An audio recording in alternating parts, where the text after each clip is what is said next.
Mekedatu that is the permanent solution.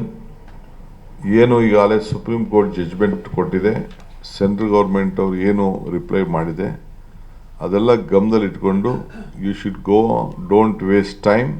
ಇಬ್ಬರಿಗೂ ಅನುಕೂಲ. ಅದು ತಮಿಳ್ನಾಡಿಗೆ ಜಾಸ್ತಿ ಅನುಕೂಲ, ಕರ್ನಾಟಕಕ್ಕೆ ಕಡಿಮೆ ಅನುಕೂಲ.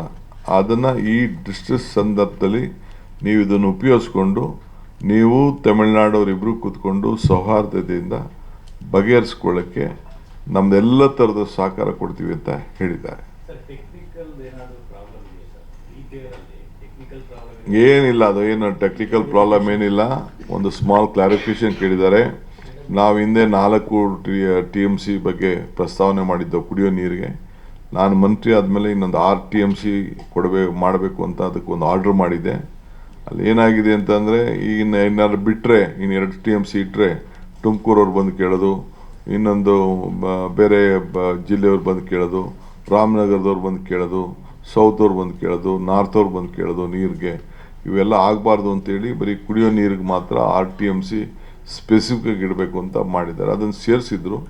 ನಾವು ಅದನ್ನು ಏನು ಅವ್ರು ಕ್ಲಾರಿಫಿಕೇಶನ್ ಕೇಳಿದ್ದಾರೆ ಅದಕ್ಕೆಲ್ಲ ನಾವು ರೆಕ್ಟಿಫೈ ಮಾಡ್ತೇವೆ, ಮಾಡಿ ಸಲ್ಲಿಸ್ತೀನಿ. ನಾನು ಫಸ್ಟು ಅದನ್ನು ನಾನು ವೆಯ್ಟ್ ಮಾಡ್ತೀನಿ. ಈಗ ಕೆರೆಗಳಿಗೆ ತುಂಬಿಸೋಂತಕ್ಕೆ ಏನು ಬೇಕೋ ಅದಕ್ಕೆ ನಾವು ಮಾಡಬೇಕಾಗ್ತದೆ. ಕುಡಿಯೋ ನೀರಿಗೆ ನಾವು ಪ್ರಯಾರಿಟಿ ಕೊಡ್ತೇವೆ. ನಾಲೆ ಬಿಟ್ಟರು ಕುಡಿಯೋ ನೀರಿಗೆ ಮಾತ್ರ ನಾವು ಅದನ್ನು ಗಂಭೀರವಾಗಿ ನಾವು ಆಲೋಚನೆ ಮಾಡ್ತೀವಿ. ಈಗೂ ಕೂಡ ನಾನು ರೈತರಿಗೆ ನೀವು ಆತರ ಪಡೋಕ್ಕೆ ಹೋಗ್ಬೇಡಿ ಅನ್ನೋದು ನನ್ನ ರಿಕ್ವೆಸ್ಟ್ ಇದೆ.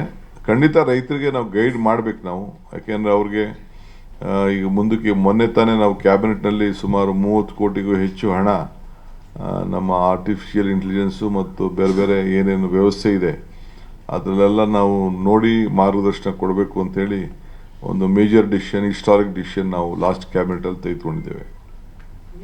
ಟೈಮ್ ಬರಲಿ, ಅದಕ್ಕೆ ಸ್ವಲ್ಪ ಸೆಟ್ಲ್ ಆಗಲಿ. ನಿಮ್ಮದೆಲ್ಲ ಪ್ರಾರ್ಥನೆ ಫಲ ಸಿಗ್ತಾ ಇದೆ. ಇಲ್ಲ, ನಾನು ರಿಕ್ವೆಸ್ಟ್ ಮಾಡ್ತೀನಿ, ಎಲ್ಲರಿಗೂ ರಿಕ್ವೆಸ್ಟ್ ಮಾಡ್ತೀನಿ. ನೋಡ್ತೀನಿ, ಕರೆಯೋದಾದರೆ ಖಂಡಿತ ಯಾರು ಕರಿಬೇಕು ಎಲ್ಲ ಕರೆಯೋಣ, ನೋ ಪ್ರಾಬ್ಲಮ್. ಖಂಡಿತ ಈ ಬರ ಇನ್ನೂ ಇದೆಯಲ್ಲ, ಬರೀ ನಾವು ವಯನಾಡು, ಕೂರ್ಗು, ಒಳಹರು ಮಾತಾಡ್ತಾ ಇದ್ವಿ. ಮಂಡ್ಯದಲ್ಲೂ ನೀರಿಲ್ಲ, ಮೈಸೂರಲ್ಲೂ ಮಳೆ ಇಲ್ಲ, ಬೆಂಗಳೂರಲ್ಲಿ ಇಲ್ಲವೇ ಇಲ್ಲ. ಬೆಂಗಳೂರಲ್ಲಿ ಹೋದ್ರೂ ಅಲ್ಲಿಗೆ ಹೋಗ್ತದೆ, ಅರ್ಕಾವತಿ ಮುಖಾಂತರ ಹೋಗ್ತದೆ. ಇಡೀ ರಾಜ್ಯದಲ್ಲಿನ ಬರ ಛಾಯೆ ವಿಪರೀತ ಹೆಚ್ಚಿಗೆ ಇದೆ. ಬರೀ 37% ಮಾತ್ರ ಇಲ್ಲಿವರೆಗೂ ಮಳೆ ಬಿದ್ದಿರೋದು. ಇನ್ನು ಟೈಮ್ ಇದೆ, ವೆಯ್ಟ್ ಮಾಡೋಣ.